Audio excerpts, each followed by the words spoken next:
घोड़सवारी की आपकी इब्तदा बचपन से ही घोड़े जो हमारे ज़ुर वालिद साहब भी जानवर के साथ जो एक मानूसियत है तो मैं पहले बजाए हो या नहीं तेरे नाल ते मैं जी जानना ना। आपने अपनी घोड़सवारी का जो आगाज़ किया 2005 के अगस्त में नेशनल नेज़ाबाजी में सर, ऐसी विक्ट्री या कोई ऐसा मेलन जो हमने आड़ियों पे 2 छक्के मार दिए। इंटरनेशनल नेज़ाबाजी के मैदान में आपने कब कदम रखा? 2015 में जो वर्ल्ड कप क्वालिफायर, चालबाज जो घोड़े हैं, एक तो हाइट अच्छी होनी चाहिए, दूसरा घोड़े में लचक होनी चाहिए। इंटरनेशनल जज बनने के लिए आप लोकल जज रह चुके हों।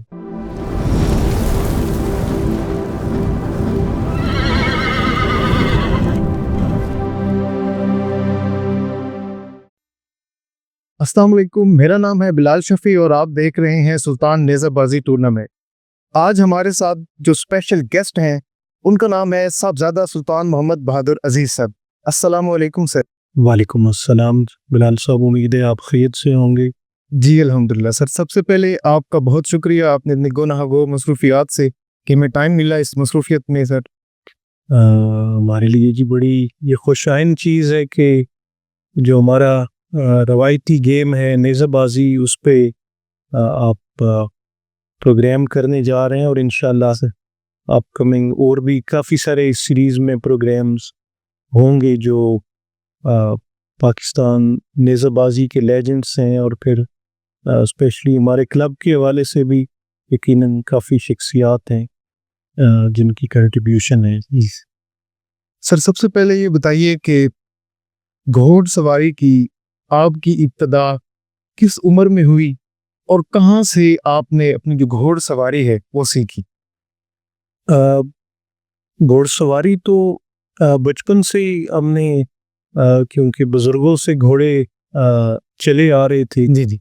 और फिर हम एक ब्रीड को भी प्रिजर्व कर रहे हैं, शियन ब्रीड को, तो उस हवाले से बचपन से ही घोड़े जो हमारे ज़ुर वालिद साहब भी पाकिस्तान की जो चंद अच्छे नेज़ाबाज हैं उनमें आपका भी नाम है, तो आपसे इंस्पायरेशन थी। और मैं क्योंकि बहुत ज़्यादा बचपना था तो ज़ुर वालिद साहब ने तो नेज़ाबाजी छोड़ दी थी उस वक्त, लेकिन घर में प्रैक्टिस में आप कभी कभी नेज़ाबाजी करते थे तो मुझे वहाँ देखने का शर्फ हासिल हुआ आपको, लेकिन मैं किसी इवेंट में आपको नेज़ाबाजी करते हुए नहीं देख पाया। लेकिन वो एक इंस्पायरेशन थी, फिर कुछ वीडियोस आपकी थी जो हम बचपन से ही देखते थे और एक नेज़ाबाजी का शौक और घोड़सवारी का, तो बल्कि मैं उस वक्त खुद तो घोड़े को चला ही नहीं सकता था, जो घोड़ों के हमारे सही सेबान हैं तो वो उठा के हमें घोड़े पे बिठाते थे, तो फिर इस तरह करके हमने राइडिंग शुरू की। सबसे पहले आपने अपनी घोड़सवारी का जो आगाज़ किया नेज़ाबाजी के हवाले से, नेशनल लेवल पे जो इवेंट्स होते हैं मुख्तलिफ तहसील लेवल पे या उसके अलावा सरकारी गैर सरकारी जो इवेंट्स होते हैं, सबसे पहले आपने किस मेले में और किस ज़िले में अपनी जो है वो इब्तिदा की? मैंने जनाब 2005 के अगस्त में नेज़ाबाजी शुरू की। पहले घर में प्रैक्टिस करता था जी, तो 3 4 5 महीने वैसे प्रैक्टिस करते रहे हम। जो हमारा समर स्टेशन है वादी सिंह सकेसर में, तो क्योंकि नीचे तो गर्मियाँ ज़्यादा सख्त होती हैं, तो वहाँ हमारे जब घोड़े मूव होते हैं तो वहाँ कंपैरेटिवली मौसम बेहतर होता है अगर हम ये सेंट्रल पंजाब और इससे कंपेयर करें तो। वहाँ फिर सवारी का, राइडिंग का काफ़ी मौका मिलता था, तो वहाँ फिर हमने नेज़ाबाजी शुरू की और नवंबर 2005 में पहला जो मैं इवेंट तोड़ा जी। मरहूम नवाब मलिक अता मोहम्मद ख़ान साहब वो एक सालाना इवेंट करवाते थे। नवंबर में उनकी आलमोस्ट पक्की डेट्स थी जी कोट फ़तेह ख़ान ज़िला अटक में। सही। तो 2005 के नवंबर में जो मलिक साहब मरहूम का इवेंट था उसमें मैंने पहली दफ़ा इब्तिदा इब्तदा की, लेकिन मैं उस वक्त मेरी टीम नहीं थी, साहिबजादा सुल्तान मोहम्मद अली साहब उस वक्त आप क्लब को लीड करते थे, तो मैं अपना घोड़ा साथ ले गया और मैंने सिर्फ जो इंडिविजुअल राउंड था सिंगल नेज़ाबाजी जी उसको मैंने अपना राउंड दौड़ा मैं। लेकिन तकरीबन 4-5 साल इब्तदा में मैं सिर्फ सिंगल ही दौड़ता रहा। जी टीम में मैंने नहीं दौड़ाया। तो फिर आहिस्ता आहिस्ता गेम भी इम्प्रूव होती गई। फिर 2010 में साहिबजादा सुल्तान मोहम्मद अली साहब, आपको एक मेडिकल इंजरी की वजह से आपने जब नेज़ाबाजी छोड़ी, तो फिर जो आपकी टीम थी साहिबजादा साहब जी तो उसको फिर नाचीज़ को लीड करने का हुक्म हुआ कि इस टीम को हम आप दौड़ाएंगे। तो फिर 2010 तुलंबा जो सुल्तानिया अवान क्लब जो इवेंट जी करता है सालाना, तो 2010 तुलंबा से फिर बाकायदा नाचीज़ की ड्यूटी लगी और उसमें फिर बाकायदगी से सिंगल भी, सेक्शन भी, और जो प्लेयर्स थे, खिलाड़ी थे, वो ऑलमोस्ट वही थे जो साहिबजादा साहब की टीम में होते थे। मलिक काजिम गंगन थे, अमार रब नवाज बराल और मलिक इम्तियाज साहब। सर, कोई ऐसा वाकया घोड़सवारी के दौरान, सीखने के दौरान आपके साथ पेश आया और आपने बड़ा उसको एक याद दहानी के तौर पे आप उसको अक्सर याद करते हो कि जब मैं घोड़सवारी सीखने लगा तो मेरे साथ ये एक वाकया हुआ जो मुझे बड़ा याद है, मेमोरेबल चीज़ें होती हैं, कोई ऐसा वाकया हो तो वो हमें सुनाइए। वैसे तो जी राइडिंग में इंजरीज भी बहुत होती हैं, लोग गिरते भी बहुत हैं, क्योंकि आप एक इक्वेस्ट्रियन स्पोर्ट है तो यकीनन एक काफ़ी टफ है और एक्सट्रीम स्पोर्ट्स में बेसिकली ये हमारी गेम आती है। तो वाक़यात और चीज़ें तो इसमें काफ़ी होती हैं, लेकिन अल्हम्दुलिल्लाह अल्लाह ताला ने किसी मेजर इंजरी से महफूज रखा। तो छोटे मोटे तो फिर जस्ते रहते हैं ऐसे। तो स्पेशली इब्तदा में बल्कि शुरू में जब मुझे मेरे ख्याल से 2-1 साल हुए थे, कि उस वक्त मेरा एक इशू ये था कि मैं, क्योंकि वो सिंगल दौड़ता था, एक ही घोड़े पे दौड़ता था ऐसे, तो उस वजह से मेरे अंदर एक फियर आ गया बाकी घोड़ों पे चढ़ने का, कि मैं, क्योंकि एक घोड़े का तो आप सवार प्रैक्टिस होती, कॉन्फिडेंस लेवल आपका कॉन्फिडेंस ज़्यादा हो जाते हैं, घोड़े का आपको पता होता है। जब आप किसी और पे बैठते हैं तो आपको एक फियर फील होता है कि आज पता नहीं ये क्या करें ऐसी। तो वो, क्योंकि हमारे ही घराने में तो ये चीज़ है ही नहीं कि आप एक घोड़े से डर रहे हैं। जी नहीं तो बस वो फिर एक घोड़ा था हमारे पास, तो वो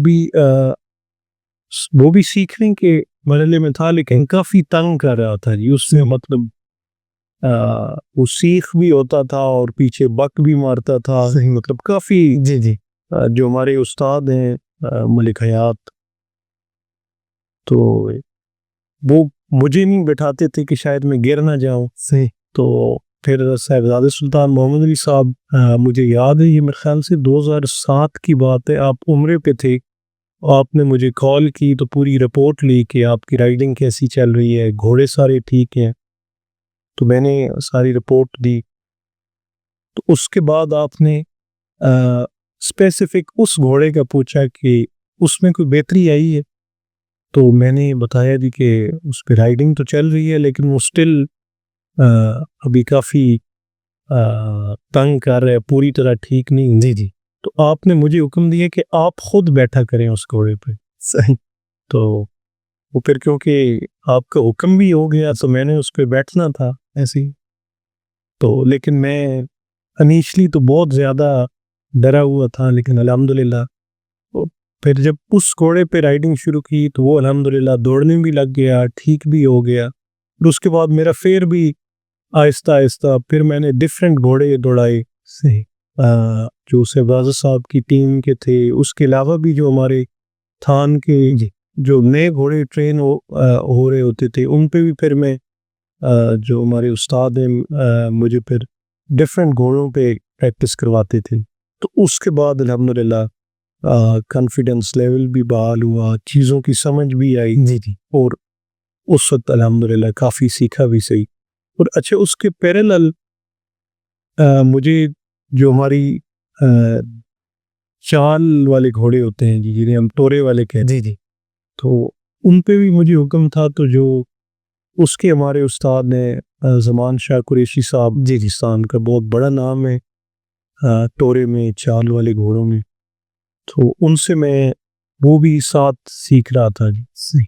तो वो अल्हम्दुलिल्लाह बड़ा अच्छा टाइम था। जब नेज़ाबाजी भी सीखी, साथ टोरा भी सीखा, तो टेक्निकली भी काफ़ी चीज़ों की समझ आई। तो सर इसमें एक इवेंट आ रहा है कोई भी पाकिस्तान में नेशनल नेज़ाबाजी का, तो उसके लिए क्या तरतीब तैयारी क्या होती है कि आप कोई अलग से आपने जगह बनाई हुई है जहां आप नेज़ाबाजी की प्रैक्टिस के लिए कोई इवेंट आ रहा है तो हम क्या पंजाबी में कहते हैं हाथ सीधा कर लवी, बिल्कुल। तो अपनी प्रैक्टिस के लिए भी कोई इस तरह की कोई स्पेसिफिक जगह है आपके घर के करीब, आपके डेरे के करीब, कि आप वहां जाके कोई प्रैक्टिस वगैरह करते हो? ये इवेंट की तैयारी कैसे करते हैं आप? बिल्कुल जी, बड़ा अच्छा सवाल आपने किया।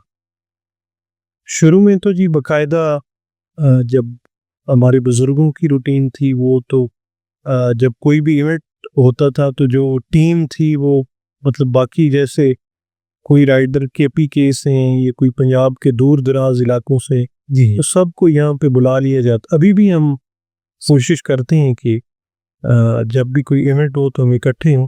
तो यही जो दरबार हज़रत सुल्तान बाहू रहमतुल्लाह अलैह जो हमारा ये आबाई इलाका है, जी जी इसी में जो हमारी कुछ ज़मीनें हैं तो उन्हीं में हमने जगह बनाई हुई है प्रैक्टिस की। तो पहले तो बहुत ज़्यादा जब मैं भी 2010 में प्रैक्टिकली लेज़रबाजी में आया तो हम 4-5 दिन हफ्ता कोशिश तो होती थी कि 10-15 दिन पहले जो टीम दौड़नी है हम इकट्ठे होकर प्रैक्टिस करें। लेकिन अभी क्योंकि कमिटमेंट्स की वजह से फिर भी 2-3 दिन कोशिश होती है जी जी घोड़ों के साथ सिंक्रोनाइज हो जाएं। सही। तो लेकिन जिस तरह प्रॉपर हफ्ता 10 दिन देने चाहिए वो बमुश्किल मैनेज होते हैं। बिल्कुल। सर पाकिस्तान लेवल पे अब तो माशाल्लाह 2025 और 2024 हम देखें तो बहुत बड़ी बड़ी नेज़ाबाजी 2 दिन की 3 दिन तक भी नेज़ाबाजी जा रही हैं। आपके ज़हन में कौन सा या आपके कैलेंडर में कौन सी ऐसी नेज़ाबाजी का जो एक इवेंट है इस पे आप चाहते हैं यार यहाँ हमारी जो टीम है ना वो हर सूरत कम से कम 3 से 4 टीमें तुम्हारी ज़रूर जानी चाहिए, तो वो आपके कैलेंडर में ऐसा कौन सा इवेंट है जिसको आप देखते हैं कि ये यहाँ पे घोड़सवारी या हमारे क्लब की रिप्रेजेंटेशन बहुत ज़्यादा ज़रूरी? बिल्कुल। शुरू में जी अगर देखा जाए तो गवर्नमेंट लेवल पे जश्न बहारा की बड़े अच्छे इवेंट ऑर्गेनाइज होते थे। अ, उसमें चंद तो बड़े बहुत ज़्यादा लोग उनका इंतज़ार करते थे। सरगोदा में जो मेला मंडी ग्राउंड में वो 7 दिन का इवेंट होता था। वो तो मतलब एक मेला टाइप था तो उसी में नेज़रबाजी बहुत कई बार थी। लेकिन नेज़रबाजी भी 7 दिन चलती थी मेरे ख्याल से। हम तो वो नहीं दौड़े हुए।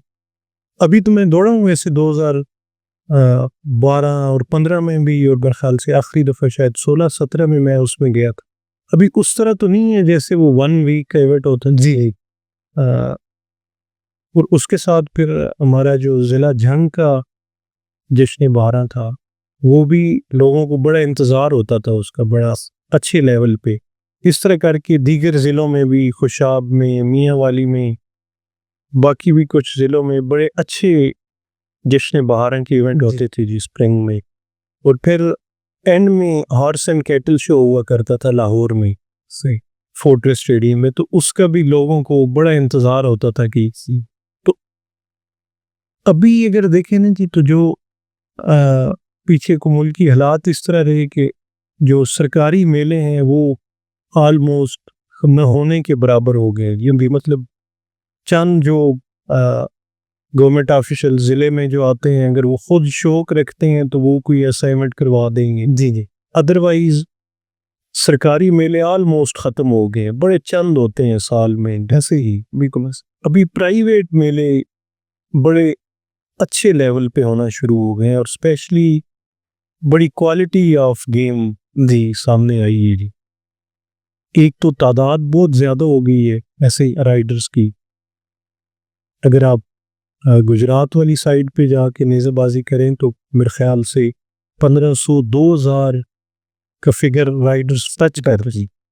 अभी अगर 2 दिन की नेज़ेबाजी है और 2000 राइडर हैं तो यकीनन वो जो किला है वो भी छोटा लगाएंगे जी जी, तक आगे को जल्दी क्लोज गेम को जल्दी क्लोज किया जाए।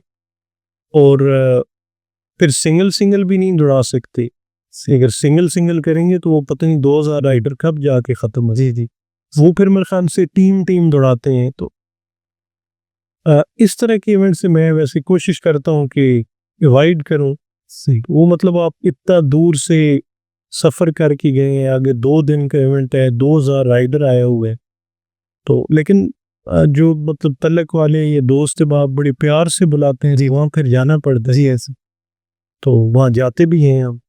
लेकिन कोशिश होती है कि जो जहाँ पे इनवाइटेड इवेंट है वो 50 टीम है, 80 टीम है, 100 टीम है, 2-3 दिन का इवेंट है, तो वो अल्हम्दुलिल्लाह पंजाब में बड़े अच्छे प्राइवेट इवेंट्स अब होने लग गए हैं। और बल्कि जो हमारी पाकिस्तान इक्वेस्ट्रियन फेडरेशन है, तो जब साहिबजादा सुल्तान मोहम्मद अली साहब ने आके जब प्रेसिडेंट बने और चार्ज संभाला आपने जी। फेडरेशन का, तो आपका एक विजन था कि हम इसको डिवीजन और डिस्ट्रिक्ट लेवल पे ले जाएं नेज़ाबाजी। जी तो वो फिर आपने एक रीजनल इवेंट शुरू, क्योंकि अ, जो पाकिस्तान फेडरेशन है वो नेशनल चैम्पियनशिप सालाना होस्ट करती थी। जी लेकिन अब वो होते जी आर्मी का ग्राउंड है जो लाहौर में, तो उसमें टीम्स तो बहुत ज़्यादा रजिस्टर्ड है। अगर 500 टीम रजिस्टर्ड है फेडरेशन के साथ, तो 500 टीम का आप 2-3 दिन में मतलब फिर वही जी उनको फिर लाहौर में अकामोडेट करना, फिर घोड़ों को घास है, ऐसी हर चीज़ें जो सही से साथ हों, तो 500 को अकामोडेट करना एक टेक्निकली भी लाहौर में मसला है। जी तो एक इसका ये भी था कि जब रीजन में इवेंट गए कि जो अब जैसे फैसलाबाद रीजन है तो उसमें झंग है, टोबा टेक सिंह है, चिन्योट है, जी और मेरा शायद मैं भूल रहा हूँ एक दो और भी ज़िले उसमें आते हैं। तो इस तरह फैसलाबाद रीजन से अगर कोई 80 या 100 टीम ने आके रीजनल इवेंट अपना दौड़ा है, जी उनमें जो 100 में से टॉप 15 या 20 है, अब मुझे एग्जैक्ट उसका वो नंबर वाइज उनकी मतलब सिलेक्शन उन्होंने रखा हुआ है कि टॉप 20 हमने लेने या टॉप 15 लेने, वो चुन लेते हैं। इसी तरह गुजरात रीजन से या इस्लामाबाद रीजन से या दीगर जो रीजन है, ये फिर टॉप की टीम्स नेशनल चैम्पियनशिप में जाती है। यकीनन पाकिस्तान की जो क्रीम है नेज़ाबाजी की वो वहाँ पे गई हुई है जी। वो तो यकीनन एक उस नेशनल चैम्पियनशिप जो हमारी फेडरेशन का होता है उसमें उसका एक बड़ा हमें इंतज़ार है कि आपके लिए one of the best event जो है। और मैं वैसे एक बात आपसे और भी शेयर कर दी, अनफॉर्चुनेटली जी इस दफ़ा मैं उसके लिए क्वालिफाई नहीं कर सका। ओहो, ये तो बहुत हमारे लिए होगा कि मैं वो उस बड़ा लुक फॉरवर्ड कर रहा था, लेकिन क्योंकि पार्ट ऑफ द गेम है जी भाई, कभी ऐसे बहुत अच्छे स्कोर कर लेते हैं, कभी आप नेज़ाबाजी अनप्रिडिक्टेबल गेम है जी बिल्कुल। तो अनफॉर्चुनेटली इस दफ़ा जो हमारा रीजनल इवेंट था तो उसमें मैं क्वालिफाई इस दफ़ा मैं नहीं कर पाया नेशनल चैम्पियनशिप के लिए, जो कि बड़ा अनफॉर्चुनेट था। लेकिन इंशाल्लाह नेक्स्ट टाइम आपसे रेस्ट ऑफ आपके लिए। सर उसके बाद बताइएगा कि सिंगल में आपकी क्या कोशिश होती है? आपके थान पे माशाल्लाह मुख्तलिफ नस्ल के बहुत प्यारे भी और सही कहते हैं, सही माने जी, वो कहते हैं ना कि ये घोड़ा है जी, ये समझ आंदी थान ते खड़ोतो है जी, पेड़ जी घोड़ा नजर आते। ऐसा कौन सा घोड़ा है जिसको आपकी कोशिश होती है कि इसको सिंगल में जो है ना ये मैंने दौड़ाना, और टीम में आपकी माशाल्लाह बड़ी पाकिस्तान में मशहूर मारूफ टीम है जिनको वो अक्सर अनाउंसर बुलाते हैं कि गोल्डन, चार गोल्डन ही, उसकी भी हिस्ट्री बताएं कि क्या वो एक ही बाप के बेटे हैं या अलग अलग से कहीं वो आए, उनकी हिस्ट्री क्या है? और ये घोड़ों का बताइएगा कि किस पे आपकी कोशिश होती है कि सिंगल जो है ना, ये पूरा लाइन में जाता है, पूरी पट्टी के ऊपर जाता है, तो इस हवाले से आप क्या? सिंगल में वैसे मेरी कोशिश होती है कि मैं बड़ा घोड़ा दौड़ाऊं, क्योंकि सिंगल में अ, पूरा ग्राउंड मुतवज्जो होता है, और एक जी। क्योंकि एक राइडर आ रहा होता है तो सब फोकस्ड होते हैं उसको देखने के लिए। तो अल्हम्दुलिल्लाह अल्लाह ताला ने बड़े अच्छे घोड़े और बड़ी अच्छी ब्रीड्स अता फरमाई है, अल्लाह ताला का शुक्र है अल्हम्दुलिल्लाह। तो वो फिर कोशिश होती है कि जो स्पीड के हवाले से भी अच्छा हो, लाइन का भी परफेक्ट हो, और जो उसकी अपीयरेंस है, या उसकी अ, जो अपीयरेंस है ग्राउंड में वो भी अच्छी होनी चाहिए। तो उस हवाले से जो शहजादा सुल्तान मोहम्मद अली साहब राइड करते हैं वाइट डायमंड घोड़े पे, जी। तो उसके अभी एक दो बड़े अच्छे वछेरे अल्लाह ताला ने अल्हम्दुलिल्लाह अता किए। तो एक अभी मैं उस पे भी कह रहा हूँ कि और हमारे पास घोड़ा है, ये जो वाइट डायमंड वाला मैंने मेंशन किया है, जिसका नाम रक्ष है। तो ये अभी मैंने मेरे ख्याल से 2 या 3 मेले इस पे दौड़ा हूँ।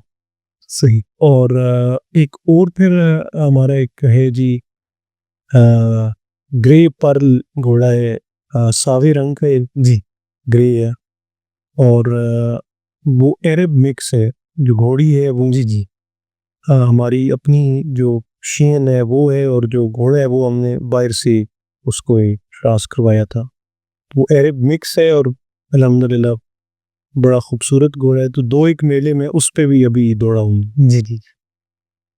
और जो आपका दूसरा सवाल था, जो पेलेमिनोज, जो गोल्डन टीम जी। जी। पेलेमिनोज की, अ, उसमें भी एक हमारे अपनी जो ब्रीड है, घर का एक ही है उनमें। बाकी हमने मोस्टली, क्योंकि ये जब शहजादा सुल्तान मोहम्मद अली साहब को वो मेडिकल इंजरी हुई, तो जी। उस वक्त में जी आपको गोल्डन टीम का आपने शो किया कि गोल्डन टीम होनी चाहिए, तो आपने फिर कुछ घोड़े बाहर से लिए। तो वो फिर जब नाचीज ने आके शुरू किया, तो फिर बीच में 2-3 और भी ऐड हुए, तो वो ऑलमोस्ट हमने बाहर से लिए जी। अभी हम उनकी क्योंकि ये बड़ा रेयर कलर है, जी। ऐसे ही। तो बड़ी मुश्किल से ये कुला जो वाइट जो जादे हैं, ये पूंछल है, जी। टेल, और उसकी जो नहीं जी शोल्डर, तो ये बहुत रेयर है। इंशाल्लाह सब कोशिश कर रहे हैं कि उनको क्रॉस करवाएं, तो अल्लाह ताला करम करेंगे इंशाल्लाह। सर अभी आपके पास थान पे क्या वो सिर्फ 4 हैं या कोई 2-3 उसके अलावा भी फिलहाल? मेरे ख्याल से इस वक्त 8 हैं जी। 8, यानी कि 2 जी टीम बन सकती है अगर रमजान है। ये बना ले बिल्कुल। तो उनमें फिर हम मिक्स करके दौड़ाते रहते हैं। को एक आध घोड़ा अक्सर इंजर्ड भी होते हैं उनमें कोई, तो वो इस तरह करके चल रहे हैं। चालबाज जो घोड़े हैं, इनके लिए क्या क्या क्राइटेरिया है? क्या उनकी हाइट देखी जाती है, या इस तरह होता है कि एक गेम में हम लगा रहे हैं तो उसमें वो सही नहीं लगा तो चालबाज में लेके आते हैं, या कुछ स्पेशल इसके लिए कोई ब्रीड ऐसी होती है, उसमें क्या क्राइटेरिया होता है चालबाज की तैयारी के लिए जो घोड़े सेलेक्ट होते हैं?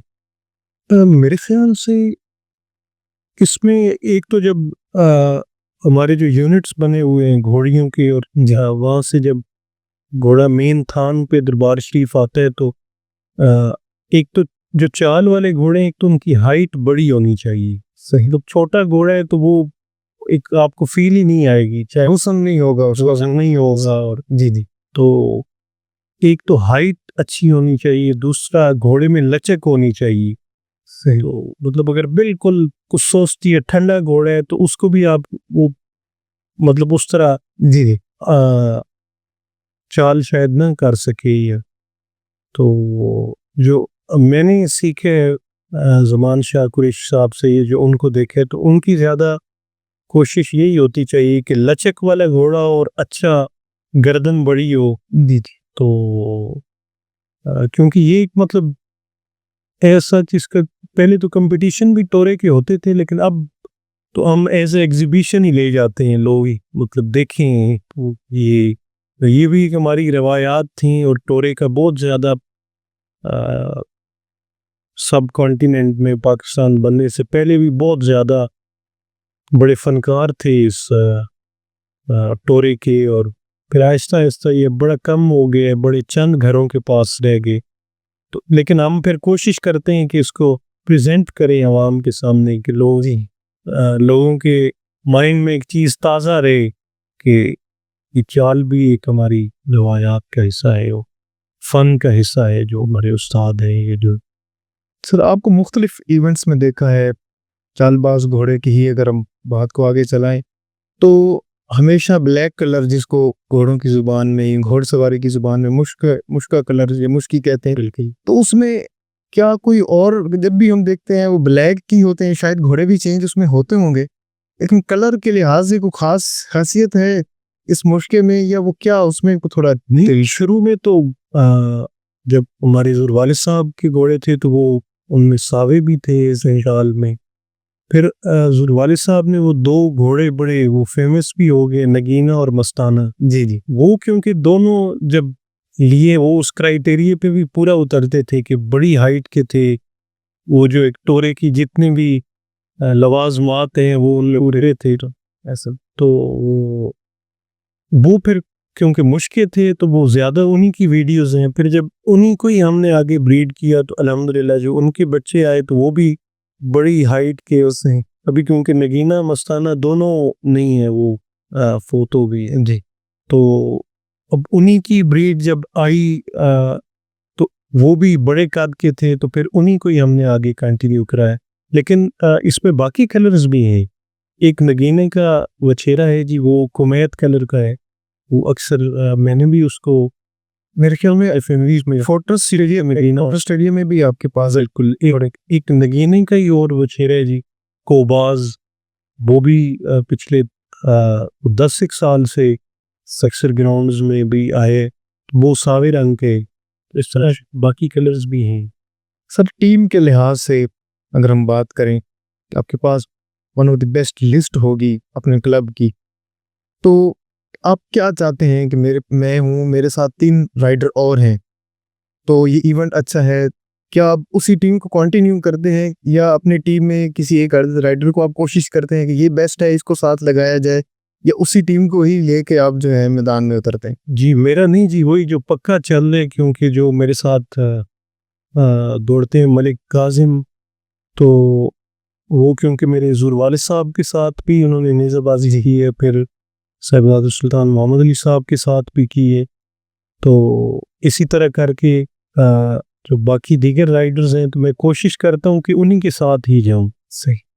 तो चेंज जो है या उनको रीशफल करना, उससे मैं कोशिश करता हूँ जी वाइज करूँ। वो केमिस्ट्री भी जो है वो प्लेयर्स की आपस में, बिल्कुल आपने ठीक कहा।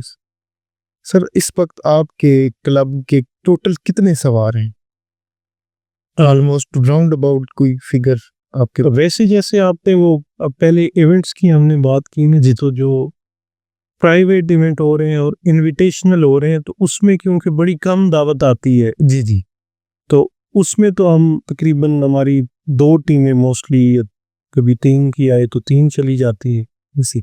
लेकिन जो ओवरऑल हमारा तो लंबा इवेंट है, तो ये जो अभी 2025 का हमारा सुल्तान नेज़ाबाजी टूर्नामेंट तो लंबा में हुए, तो उसमें तकरीबन मेरे ख्याल से 24 टीमों ने पार्टिसिपेट की है जी, जो हमारे क्लब की 24 टीमों। जी जी।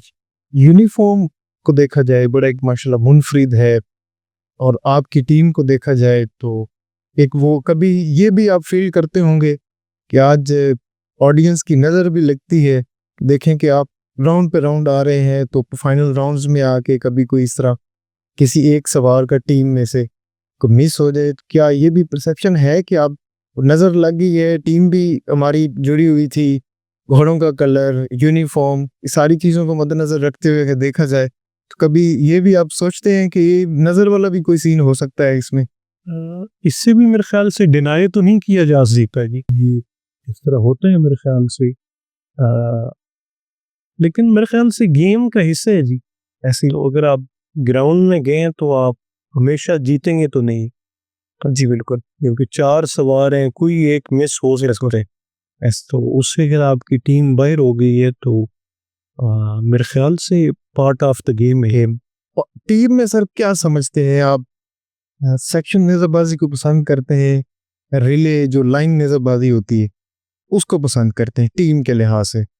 वैसे जो जो मतलब पुरानी रवायात वाले लोग हैं ना जी, वो तो सिंगल नेज़रबाजी को पसंद करते। जी भाई, ऐसा। तो शुरू में तो 12 नंबर होते थे जी, इस 4 किले के, 4 सवार की खूबसूरती के, जो उसका यूनिफॉर्म ये इस तरह करके। तो वो बड़ी, क्योंकि स्लो नेज़रबाजी, राइडर भी बड़े कम थे उस वक्त, यही मतलब कोई 200-300 राइडर टोटल होते होंगे, और 7 दिन का इवेंट था। जी तो उसको वो बड़ा स्लोली, और वो फिर घोड़े भी, क्वालिटी घोड़ों की भी उस वक्त बहुत हाई थी। जी जी। तो जो ताजीदार लोग थे वो प्रॉपर बैठ के देखते थे, अच्छा जी अब ये राइडर आ रहे हैं, कैसे दौड़ रहे हैं ऐसे। तो अभी उस तरह चीजें नहीं रही हैं। अब आपकी सर इंटरनेशनल नेज़रबाजी किस सन से शुरू हुई? इंटरनेशनल नेज़रबाजी के मैदान में आपने कब कदम रखा?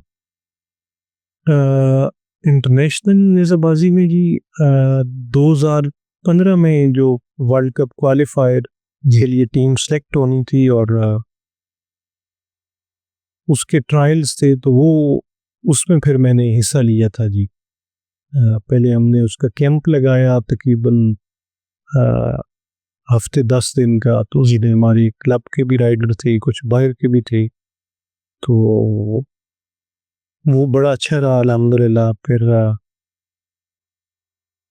मंडी बहाउद्दीन में उसके ट्रायल थे, जो पाकिस्तान इक्वेस्ट्रियन फेडरेशन की अम्ब्रेला के अंडर हुए। तो उसमें मैं पहली दफ़ा ही ट्रायल में सेलेक्ट हो गया जी, पाकिस्तानी टीम जी। तो 2016 में फिर हम सूडान में गए थे जी, वर्ल्ड कप क्वालिफायर्स में। तो वहाँ पे मैंने पार्टिसिपेट किया जी।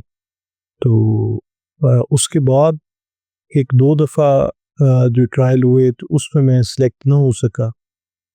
फिर जो अभी रिसेंट पिछले 2-3 साल में हुए तो उसमें मैं कोई कमिटमेंट्स की वजह से उन ट्रायल में हिस्सा नहीं ले सका। तो मीनवाइल मैं जो इंटरनेशनल टेंट पेगिंग फेडरेशन है उसका जो जजिंग पैनल है उसमें भी मैं हूँ। तो वो फिर जो उनके मुख्तलिफ इवेंट्स होते हैं तो उसमें एज अ जज मुझे रिप्रेजेंट करने का मौका मिला है जी। मैं जी पिछला 2023 का वर्ल्ड कप था, उसमें मैं चेयरमैन अपील कमेटी था। तो अभी जो पाकिस्तान ने होस्ट की है लाहौर में, ये जो 2025 के फेब में इवेंट होंगे, उसमें भी ज्यूरी का हिस्सा था। तो जो ज्यूरी में भी क्योंकि काफ़ी सारे डिपार्टमेंट हैं जी सर। कुछ स्टार्ट लाइन जज हैं, कुछ जो वार्म अप अरीना जज हैं, कुछ फिनिश लाइन जज हैं, कुछ टाइम कीपर्स होते हैं उसमें ऐसी। फिर अपील कमेटी है, डिफरेंट है। तो मैंने अल्हम्दुलिल्लाह उसके मुख्तलिफ डिपार्टमेंट्स में सर्व करने का मुख्तलिफ इवेंट्स में मौका मिला है। इजिप्ट में भी मैं जज था जी। फिर इस तरह करके डिफरेंट जगहों पे अल्हम्दुलिल्लाह मौका मिले। नेशनल नेज़रबाजी में सर कोई ऐसी विक्ट्री या कोई ऐसा मेला जो, वैसे तो माशाल्लाह ट्रॉफीज हम देख रहे हैं, कोई ऐसा मेला जो विन किया हो तो एक मेमोरी होती है कि यार यहाँ पे जो है हमारी जो जीत थी वो ज़रूरी थी। घोड़े भी काफ़ी थे, क्वालिटी ऑफ लिस्ट थी हमारे पास, ओवरऑल क्लब के सवार थे। तो ऐसा कोई याद दहानी के लिए आप लोगों को बताते हूँ कि बिल्कुल यार वो मेला जड़ा है ना जी, वो तो बड़ा मज़ा आए। बिल्कुल तो ऐसा 2015 में जी ये हमारी पाकिस्तान इक्वेस्ट्रियन फेडरेशन ने जो नेशनल चैम्पियनशिप करवाई थी, तो उसमें जो टीम ऑफ 4 मेरी, उन्होंने ना जी 4 राउंड रखे थे। सही। और 4 राउंड में पहले 2 फट्टे के थे, फिर 2 आड़ी के रंग के थे, और उसमें जो टॉप टीम्स होंगी वो फर्स्ट सेकंड थर्ड आ जाएंगी, सिर्फ उन्हीं नंबरों को काउंट किया नंबरों को काउंट कर। उसमें भी जब हम फट्टे पे दौड़े तो पहले भी हमने 12 किए, फिर दूसरे राउंड में भी हमारे 10 थे या 12 थे, सही। तो 16-16 वाली फुल स्कोर की बहुत सारी टीमें थी जी। तो मुझे काफ़ी सारे लोगों ने कहा, उन्होंने कहा नहीं जी अब आपका चांस ख़त्म हो गया है, तो जी ऑलरेडी नंबर कम, ऑलरेडी बहुत कम है, तो साइज भी है, उनके आगे साइज भी किले का छोटा हो रहा है, आड़ी लग रही है, तो आड़ी पे तो मतलब बहुत मुश्किल हो जाता है, तो उससे शायद आपको 8 करेंगे या 10 करेंगे। वो लकीली जी अल्लाह ताला की तरफ से एक लकी डे था, तो हमने आड़ियों पे 2 छक्के मार दिए, तो हम आए दूसरी नंबर पे थे। जो टीम फर्स्ट आई थी उनका और हमारा मेरे ख्याल से कुछ 2 नंबर का फर्क था जी, सही। 2 या 4 का था, तो वो एक बड़ा यादगार विक्ट्री थी। एक सवाल है फिजिकल फिटनेस के हवाले से कि कितनी ज़रूरी है एक बेस्ट राइडर के लिए। फिटनेस तो जी किसी गेम में भी फिटनेस लेवल तो बहुत ज़्यादा आपका काम होता है, और स्पेशली हॉर्स राइडिंग में तो फिटनेस बहुत ज़रूरी है। हमारे बदकिस्मती से हमारी नेज़ाबाजी में इसका इतना ज़्यादा ख्याल नहीं रखा जाता। अगर आप इक्वेस्ट्रियन बाकी डिसिप्लिन देखें, पोलो देखें या डर्बी देखें, यानी शो जंपिंग, ड्रेसाज, उसमें तो वो पाउंड के हिसाब से जो वो जॉकी होते हैं उनका वेट होता है, वो अगर वो एक स्पेसिफिक जो सर्टन उनका वेट है उससे अगर कुछ पाउंड भी ऊपर चला जाए तो वो उन्हें अलाउ नहीं करते, यानी कि उन्होंने एक डिसिप्लिन बनाया हुआ है। सही। तो हमारी नेज़ाबाजी में जी इस चीज़ का ख़ास ख्याल नहीं रखा जाता, जो कि होना चाहिए। और अगर आप फिज़िकली फिट हैं तो यकीनन जो आपकी हॉर्स हैंडलिंग है वो भी बेहतर होगी, आपकी जो स्कोर है वो भी बेहतर होगा। सर कोई ऐसी टीम नेशनल लेवल पे, कोई ऐसी टीम हो जिसको आप कहते हो या आपके हिस्ट्री में अभी तक नेज़ाबाजी में कोई ऐसी टीम के साथ आपका क्रॉस पड़ गया हो कि इनके इतने नंबर है और इनके इतने नंबर है, जैसे फर्स्ट सेकंड थर्ड पोजीशन के लिए उनको राउंड किया जाता है, कभी कोई ऐसा वाकया कि किसी क्लब की टीम के साथ आपका फर्स्ट सेकंड थर्ड के लिए आपने राउंड किया हो? जी वैसे तो मतलब तो लंबा जो हमारा इवेंट है उसमें भी हम मुकाबले में आए, पोजीशन भी आई। एक दफ़ा ख्याल से 2013-14 में खुशाब भी हमारी टीम की पोजीशन आई, तो अभी मुझे एग्जैक्ट नहीं याद है कि अपोनेंट, अब 2000 मेरे ख्याल से 11 साल हो गए हैं इसको। सही। तो इस तरह करके बाद में अब पिछले साल भी हमारी टीम सेकंड आई है, यहाँ पे शोरकोट में एक इवेंट था, तो इस तरह स्पेसिफिक मुझे याद नहीं है कि किस दिनों के साथ आए हैं। सर नए आने वाले जो राइडर हैं, कोई भी एक शख्स है उसने घोड़ा खरीदा है, तो वो कैसे घोड़सवारी में आना चाहता है, उसके लिए आप क्या पैगाम देंगे कि वो किस चीज़ों, कौन कौन सी ऐसी चीज़ें हैं जो पहले वो सबसे पहले वो करें और उसके बाद फिर घोड़सवारी सीखें, और कितना टाइम लगेगा उसको एक अच्छा राइडर बनने में?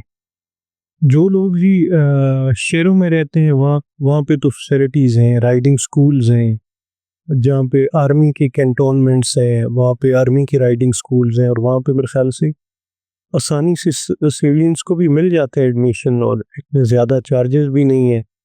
और उसके अलावा भी बड़े शहरों में तो प्राइवेट राइडिंग स्कूल्स भी हैं, तो उनमें तो आसान है कि आप राइडिंग स्कूल में जाएं और उसका एक स्पेसिफिक टाइमिंग्स हैं, और जो आपको सूट करती है मॉर्निंग क्लासेस या इवनिंग क्लासेस वो आप जाएंगे। तो बाकी जो हमारे रूरल एरियाज से हैं, जैसे हमारे ये देहाती इलाके हैं, तो देहाती इलाकों में तो ज़्यादा ज़मींदार लोग ही यकीनन होते हैं जी, बल्कि वहाँ पे उनकी फैसिलिटीज़ भी होती हैं, पट्टा शट्टा घास के कोई इशू नहीं है, लोग घोड़े रख भी सकते हैं जैसे माल लोगों ने रखा होता है। तो उसमें ये भी हो सकता है कि जो घोड़ा परचेज़ करें वो पहले से नेज़ाबाजी पे लगा हुआ हो, सही। तो उस पे ये है कि आप इजीली अपनी जो आपकी राइडिंग स्किल्स हैं वो भी इम्प्रूव कर सकते हैं और साथ पैरेलल आप नेज़ाबाजी भी कर सकते हैं। और अगर आप अनट्रेन घोड़ा लें तो फिर वो यकीनन शायद कंपैरेटिवली थोड़ा सस्ता मिल जाएगा उससे। सही। लेकिन ये है कि फिर उसको प्रॉपर ट्रेन करना पड़ेगा। वो हम अपनी ज़बान में कहते हैं पहले लाडू कढ़ना पोसी होता। जी। तो लाडू और उसके बाद फिर राइडिंग, फिर आपने क्योंकि साथ अपनी राइडिंग भी आप नए हैं तो घोड़ा भी नया होगा तो वो शायद डिफ़िकल्ट हो। तो उसके लिए रिकमेंडेड यही है कि कोशिश करके घोड़ा नेज़ाबाजी वाला ही लिया जाए। तो आप मेरे ख्याल से 3 4 5 महीने अगर रेगुलर राइडिंग करें तो आप एक अच्छे राइडर बन सकते हैं। फिर टाइम के साथ यकीनन आदमी बेहतर होते हैं, इम्प्रूव करते हैं। जी। इवेंट्स में आप जाते हैं, वहाँ जाके बाकी प्लेयर्स के साथ गेम करके मज़ीद इम्प्रूव करते हैं। सर ये कहते हैं कि सवार की जो मेंटली एक वो क्या कहते हैं जानवर के साथ जो एक मानुसियत है, इसका भी तो बहुत अहम किरदार है सवारी में। आप कितना समझते हैं कि इसको कितना परसेंटेज देखते हैं गेम की स्किल्स के साथ साथ एक अपने जानवर के साथ अपने घोड़े के साथ कितना एक वो मानूस होना ज़रूरी होता है? इसमें जी मेरे ख्याल से 2 राय हैं। मतलब काफ़ी सारे तो लोग हैं जो उनके स्पेसिफिक घोड़े हैं, उन्हीं पे वो उनके साथ सिंक्रोनाइज हुए होते हैं, मानूस हुए हुए होते हैं। तो यकीनन उनकी गेम भी उन घोड़ों पे अच्छी अच्छी भी। लेकिन इसके साथ साथ ऐसे भी राइडर हैं जो हमारे माशाल्लाह जो प्रॉपर हमारे राइडर्स हैं जो इस गेम में बड़ी महारत रखते हैं। और उनका इस तरह भी है कि वो हर मेले में नया घोड़ा दौड़ा रहे होते हैं, यानी कि वो किसी भी घोड़े पे इस सवार घोड़े पे, और वो परफॉर्म भी करते हैं। जैसे कई फर्स्टी हैं और मतलब काफ़ी सारे लोग अव्वल आए हैं, 2 सौ मतलब मुख्तलिफ दर्जों पे आए हैं। वो नए घोड़ों पे भी आए हैं जो तो पहले उस मेले पे ही गए हैं, तो जिनके साथ उन्होंने दौड़ना है वो तो फिर उन्हीं के घोड़े हैं। जी जी। तो वो मतलब कितने उन्होंने यूज टू हुए होंगे, ये सिंक्रोनाइज हुए होंगे उसके साथ। मैक्सिमम शायद 5 10 मिनट 15 मिनट का टाइम मिला होगा, उसके बाद जी। मैदान में गए और जीत गए। तो इसकी ये 2 राय हैं। मैं अगर अपनी ज़ाती बात करूं तो यकीनन अगर हम इंटरनेशनल नेज़ाबाजी में भी देखें तो वहाँ भी एक दिन पहले आपको मिलते हैं प्रैक्टिस रन के लिए, से आप घोड़े के साथ एक दूसरे को आप जान लें, आपको घोड़े का पता चल जाए। जी जी। तो लेकिन मेरे ख्याल से अच्छा राइडर तो वो है जो कि किसी भी नए घोड़े पे चढ़ के अगर उसको एक आध दिन मिले तो वो एडजस्ट कर ले आसानी उसके लिए मुश्किल बिल्कुल। जी।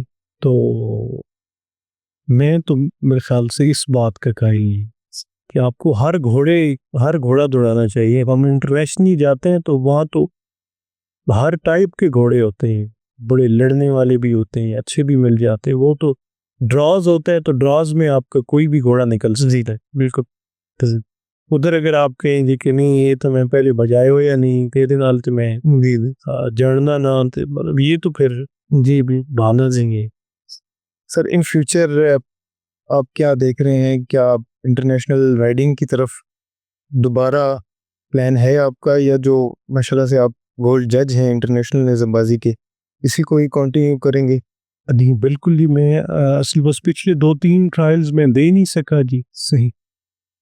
हमारे कुछ और इवेंट पैरेलल थे जो उनमें ऑक्युपाइड था। तो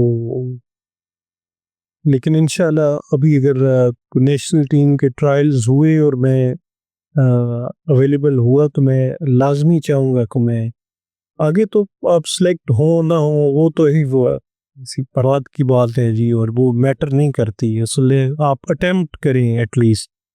तो मैं इंशाल्लाह नेशनल टीम के ट्रायल्स हुए तो लाजमी कोशिश करूँगा। अगर मुझे पहले टाइम भी मिल गया कि मैं हफ्ता 10 दिन पहले अपनी प्रैक्टिस करके ट्रायल्स में हिस्सा लूँ तो इंशाल्लाह लाजमी लूँगा।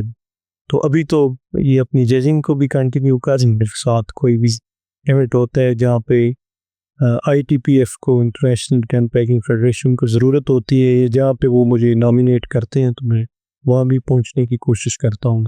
लेकिन यकीनन मेरी प्रायोरिटी तो नेशनल टीम जी है, फिर इस पे मौका मुझे मिला तो मैं लाजमी अवेल करूँगा।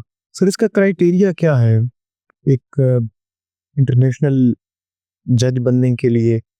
क्या आप, वैसे तो ये बहरी बात है कि उसको खुद भी सवार होगा तो उसको काफ़ी रूल्स को ऑलरेडी पता होगा, उसके अलावा भी इसका कोई एक उन्होंने डिसिप्लिन बनाया हुआ है कि इसको जो पास करेगा या इसके अंदर जो पूरा उतरेगा वही? इसमें उनका तो ये है कि आप लोकल जज रह चुके हो अपने मुल्क लेवल पे, आपने डिफरेंट इवेंट में एज अ ज्यूरी मेंबर आपने सर्व किया हुआ। जी जी। उसके बाद फिर ITPF के मुख्तलिफ इसके कोर्सेज हैं। पहले आप लोकल जज का एग्ज़ाम देते हैं, फिर आप इंटरनेशनल जज का एग्ज़ाम देते हैं, फिर उसके बाद मेरे ख्याल से ब्रॉन्ज के लिए करते हैं, फिर आप सिल्वर के लिए करते हैं, फिर गोल्ड जो है, गोल्ड के ऊपर भी एक उनका कोर्स है, उसमें अल्हम्दुलिल्लाह मैं गोल्ड लेवल तक तो गया हूँ जी। मेरे कोर्स किए, ITPF से पास किया, बकायदा इसकी एग्ज़ाम होते ही सही। तो मोस्टली जो इंटरनेशनल इवेंट्स हो रहे होते हैं उसके पैरेलल उन्होंने ये कोर्सेज भी ऑर्गेनाइज किए होते हैं कि जो लोग करना चाहें वो, मेरे ख्याल से उनकी कोई फीस है वो आप पे करके तो वो, लेकिन ग्रेजुअली आप पहले लोकल करते हैं, फिर इंटरनेशनल जज, फिर अच्छा, फिर इसके साथ मेरे ख्याल से कोई टाइम पीरियड भी है कि अगर आप इंटरनेशनल जज बन गए हैं तो फिर आप इतना अरसा आपने कोई इवेंट किए हुए हों लोकल लेवल पे या इंटरनेशनल, जी फिर आप उस होते हैं जी सिल्वर के लिए। तो फिर सिल्वर के बाद भी आपको 1-2 साल हैं जो करना पड़ते हैं जी। तो फिर आप गोल्ड लेवल, अच्छा गोल्ड के बाद एक और है कि आप करते हैं जी जो इसमें डॉक्टरेट डिग्री है कि आप फिर पढ़ा भी सकते हैं, कोर्स भी करवा सकते हैं अबाउट यही जजिंग के में। ओके, तो वो अभी मैंने नहीं किया जी, मैं अभी गोल्ड तक की है। मैं अभी मतलब मुख्तलिफ इवेंट्स में एज अ ज्यूरी मेंबर बैठ सकता हूँ, ये सर्व कर सकता तो, लेकिन मैं एकेडमिकली कोर्सेज नहीं करवा सकता। तो अल्लाह ताला ने चाहा तो इंशाल्लाह मैं उसके भी एग्ज़ाम दूंगा जी। सर आपका बहुत शुक्रिया, आपने गुनागो मसरूफियात से हमें टाइम दिया। जी नाजरीन, ये थे साहबजादा सुल्तान मोहम्मद बहादुर अजीज़। अगले पॉडकास्ट तक के लिए इजाज़त दीजिए। अल्लाह निगहबान।